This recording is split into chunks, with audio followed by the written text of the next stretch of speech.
Good afternoon, and thank you all for coming today. I want to reiterate first and foremost my concern for the 9-year-old child that was harmed during this incident that happened on Friday. I did have a chance to speak with her mom, to check on her, and to talk about how she was feeling from one mother to another.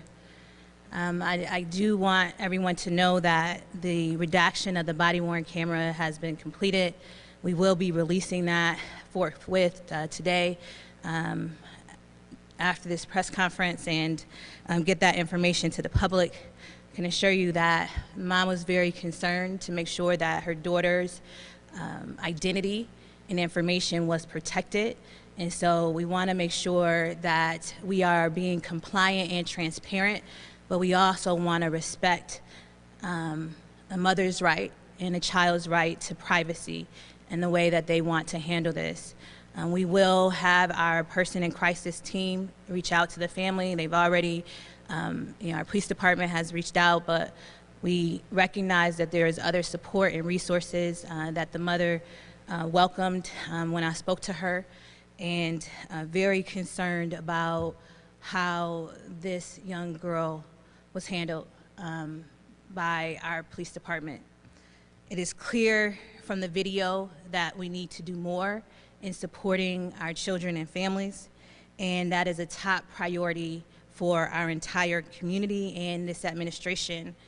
I want to make clear that Chief Harriet Sullivan and EDC Anderson have demonstrated the change that was needed to ensure that this information be provided to the public within a reasonable time frame. Within 12 hours of the incident occurring, RPD not only notified my office, but the public as a whole and also City Council. Within 48 hours, we are making this body-worn camera video available for the public to view as well. This complies with my direction regarding informing the public when significant events like these occur in our city. It is a welcome change and progress in the right direction. It is a type of prompt public disclosure that will allow city government and our entire community to understand what happened and take whatever actions are necessary to improve public safety. I have directed the chief to conduct a complete and thorough and transparent investigation into this incident. Further, I welcome the review of this issue by the Police Accountability Board, of which I indicated to City Council when I notified them on yesterday that the Police Accountability Board should review this. Together, we must ensure accountability, detail the policy and procedures that need to be improved, and act with haste to make the needed changes a reality. I will work to ensure that not only the chief, but our city council and our community have exactly that. In fact, we are doing this work together already through our response to the governor's executive order to reimagine policing, and will finalize our recommendation in the coming days, which we will put out to the public for public comment and public review. As it relates to the person in crisis team, I'm thankful to have our commissioner, Danielle Lyman-Torres, here, who is in charge of the persons in crisis team. Unfortunately, this was not an incident where the PIC team would have been called because of the type of initial call to 911. This call did not come in a form that would have alerted the PIC team. It came in a way that would have alerted the response that was given, which was our police department. Unfortunately, there are a number of events happening at the same time at this location, all of which required a police response. That said, long term, it is our goal. Remember, we just started the PIC team just launched.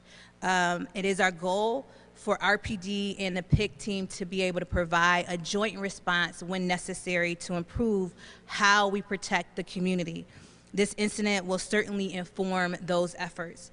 However, we should not unfairly disparage or demean the efforts of the team when they are truly not at fault. The questions of true motives anywhere as it pertains to this, needs to be evaluated.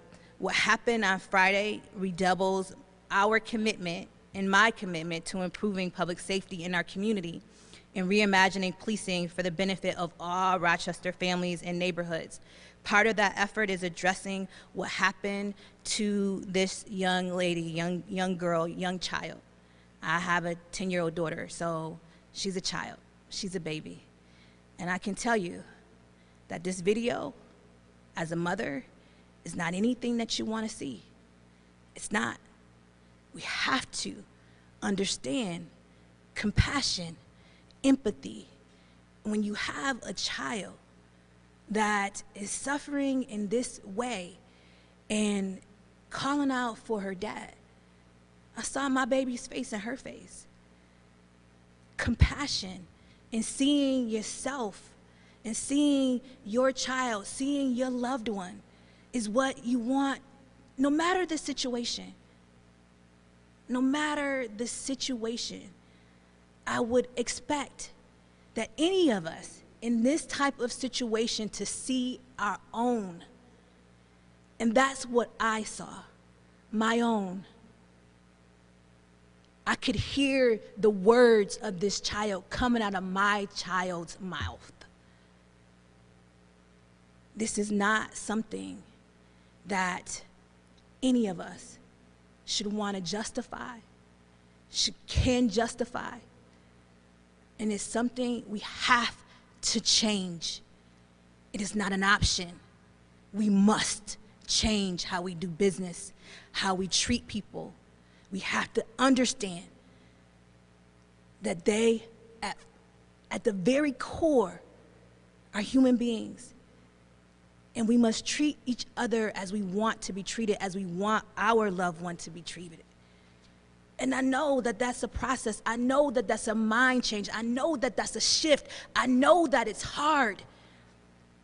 And I don't know what it's like to be a cop, but I know what it's like to be a mother. I know what it's like to be a member of a community that feels disadvantaged, that feels that at every turn, there's harm, there's hurt, and undervalue. I know what it's like. And I'm asking for everybody, all of us, to understand, to hear, to listen, to empathize, but most of all, to act differently. Act differently. Do things differently. It is hard, I know, because sometimes the training and other things don't do and is not prepared for this type of call. But this is part of what we do. And if we're going to do it, we're going to do it right. We're going to do it with empathy. We're going to do it with compassion. And we're going to be sincere, first and foremost. I'm going to ask that Chief Sullivan, Harriet Sullivan, come forward and talk specifically about the event on that day. And again, ask that you keep the family of this young child in your prayers. Again, we will continue to work with her and her mom and try to do everything that we can to be of support to not only their family, but to all families in our community that are suffering in this way. Chief Sullivan. Good morning. Thank you, Mayor. First of all, I want to say that I'm not going to stand here and tell you that for a 9-year-old to have to be pepper sprayed is okay. It's not. I don't see that as who we are as a department, and we're going to do the work we have to do to ensure that these kinds of things don't happen. When I came on board, I've talked consistently about this being a partnership with the community, that we're going to be transparent as we can, we're going to work together. And when I brought in our Executive Deputy Chief Anderson, he's of the same mindset. That's our mantra. Those are the things we've been working towards. And so far we've done a lot of work in reevaluating our policies and have worked hand in hand with the professionals that we've brought in to help us get to that point. So please know that this process is continuous for us, and it's never going to end. This is the kind of thing we're always going to be vigilant about, evaluating who we are and what we do as a department. Now, I do want to invite our executive deputy chief. He and I spoke quite a bit on this, but he really was at the helm of managing this process on the ground, so I think it'd probably be best to have him come up and weigh in. He can explain to you some of the circumstances and some of the details, and obviously we'll be here once that's completed. Thank you. Deputy?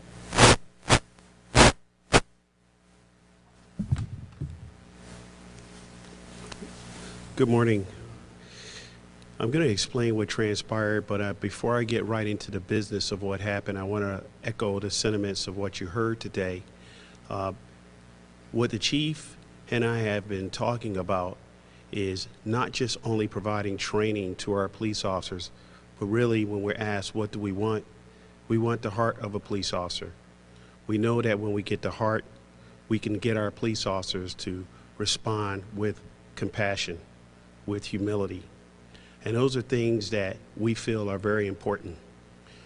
On the 29th at about 3:21 p.m., our officers responded to 129 Avenue B for what was a report of a family trouble. During that time, the officers were made aware that a 9-year-old female was suicidal. She indicated that she wanted to kill herself, and she wanted to kill her mom, and she was just upset and concerned. Our officers responded and initially made an effort to try to secure her, told that she was running away, and she did run. In the initial contact with her, the officer was making an effort to try to get her secured where we can get her some assistance. And the officer told her that he wanted to help her. But the young girl was obviously upset over what transpired, and a number of things happened while the officer was doing that. The mother came, attempted to create some conversation and dialogue, maybe in some ways creating some discipline for the behavior of her daughter, which caused the officer to have a diverted attention as he was trying to address the mother's conversation with the daughter, the discipline, and trying to mitigate that situation. There were individuals that drove by, that were in cars, that stopped to see what transpired, and they also became a distraction for the officer. Now, as I explain this, I'm not making any excuses for what transpired. What I'm simply doing is providing you the facts as what took place. The officer then decided to remove the young person, the female, the child, from the situation to get her in a car while we could get her assistance by calling AMR out in order to get her to Rochester General Hospital to get assistance with respect to mental hygiene. And as he did that over time, the young child refused. She thrashed around. She actually at one point kicked one of the officers in the chest and knocked his body-worn camera around. Now, from what was observed, didn't appear as if she was resisting the officers. She was trying not to be restrained to go to the hospital. That's what it appeared to be. And as the officers made numerous attempts to try to get her in the car, an officer sprayed the young child with OC spray to get her in the car, fully in the car, and the effects of that did work. And that's what the concern that we have is the method that was used at that time. She was transported to Rochester General Hospital, where she was later released, and that's the sum of what transpired. One other factor is that, as the mayor said, and as our chief said, this is our effort to make sure that we're transparent, that we're responding to things relatively quickly. We brought our entire team and our staff together and the leaders, and while we are looking at a culture change, we need to make changes here. Many of the leaders that I talked to as part of our command staff looked at this and they were very concerned with what transpired with this child. And so we do care and we're committed to change, and we have a number of things in place to make these changes. And that's what we have. And I'll turn it back over to the chief.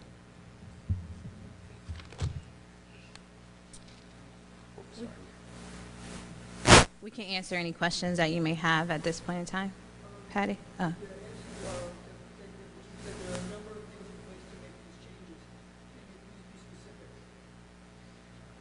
I'll start off.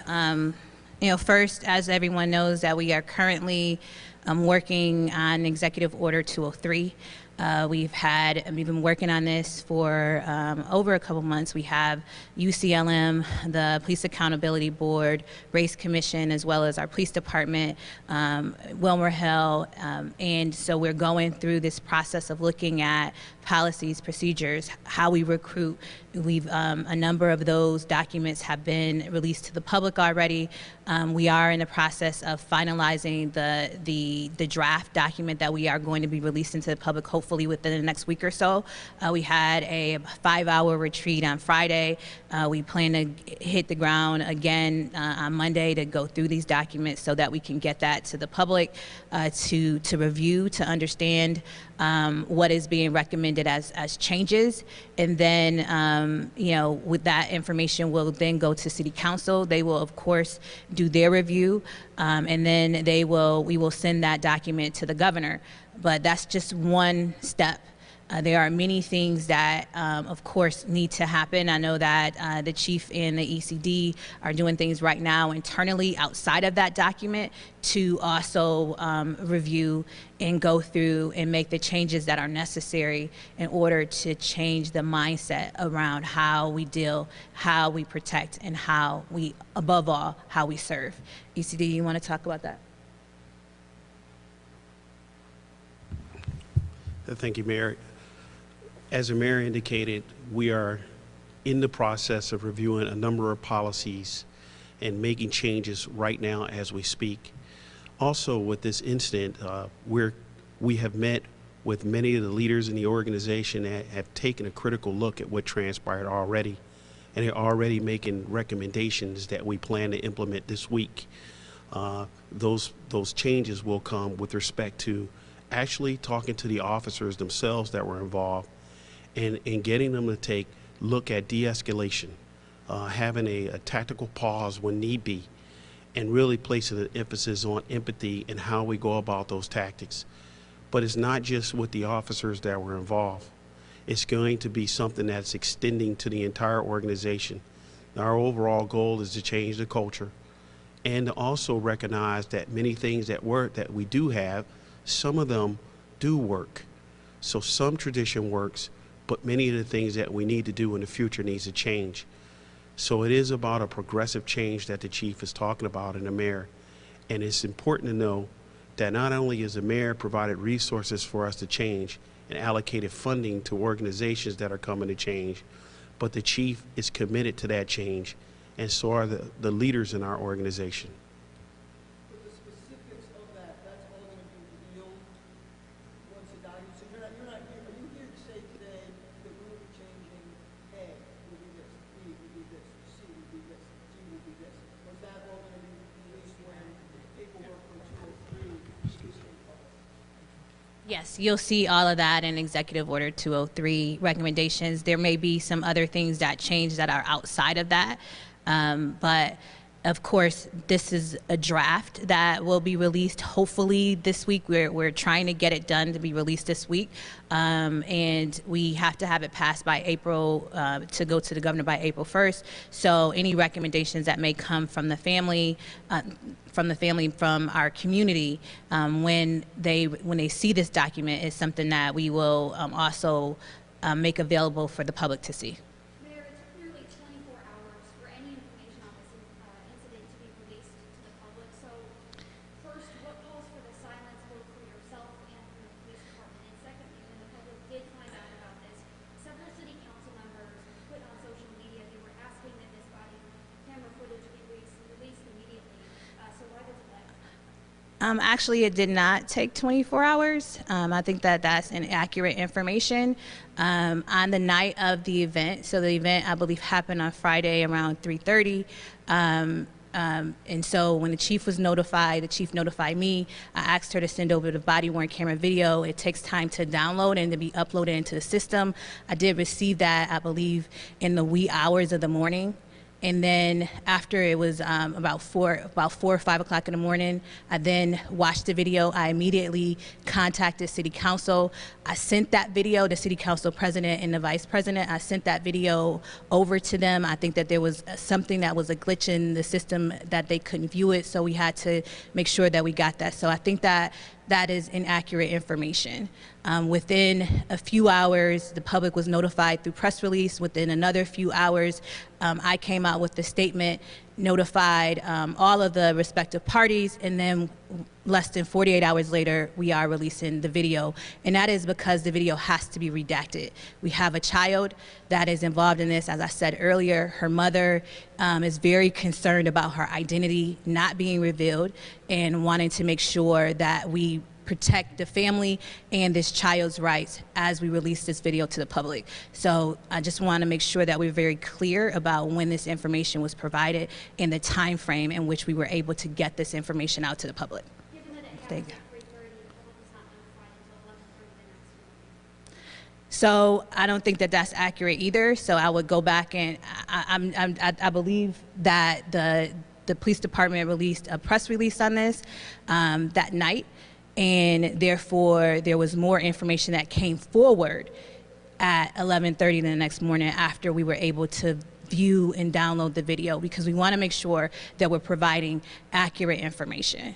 And so instead of providing inaccurate information, we want to make sure that we provide accurate information. We want to make sure that we are protecting those individuals that need to be protected in this. And so it was a series and a process. First, the press release notifying that an event happened. Second, additional information. Third, a statement. Fourth, City Council came out with their statements last night. And then fifth, we're releasing this video after we were able to redact it and provide it to the public. On the video, how many officers were involved in this incident, and is every officer involved that his or her body-worn camera video included in what is going to be released to the public? Does the PWC from every officer who was involved in that incident? So no, it is not. It does not include every person. What we have is the person that the officer who actually did the pepper spray and the officer that was on original call, and we are going through the others to redact them, and then we would make those available when we can. But of course, redacting is a process, but you get the gist and the understanding of what exactly happened from these two body-worn cameras, and as we finish redacting the others, we'll make those available as well. I'm sorry? Yes, it shows the entire incident. The officer who released the child, how long has he been with PD, and any actions taken against the officer? I'm not sure. We will certainly, as we get all that together, make that available. We just, in the interest, as the mayor had said, but I believe in that, our goal is to be as accurate as possible, but also be transparent and timely. And I'm not going to rush a process if we're running the risk that the information we're giving out is not correct. So just bear with us, as we move forward. 48 hours to get a redacted, and then obviously legal had to review it as well. So we have to go through those steps. As the mayor said, we want to protect the family and balance that with the right of the public to be able to see certain information. So we're always going to err on the side of being correct and protecting people that have a right to that protection. Thank you. Is it accurate that PIC cannot, RPD cannot call PIC and call over right now? RPD can't call PIC and say, our policy changed here, we need to get a PIC here, is that true? No, we've worked out a protocol that there are certain calls that PIC will be called to. It's a new process, so we're taking baby steps to ensure that, we can tweak things that are happening and make corrections where we need to. But And on that note, does Dr. Lyman Torres, she may want to add into that, but I did review and sign off on the specific calls that PIC would be called for. And this would not be, what?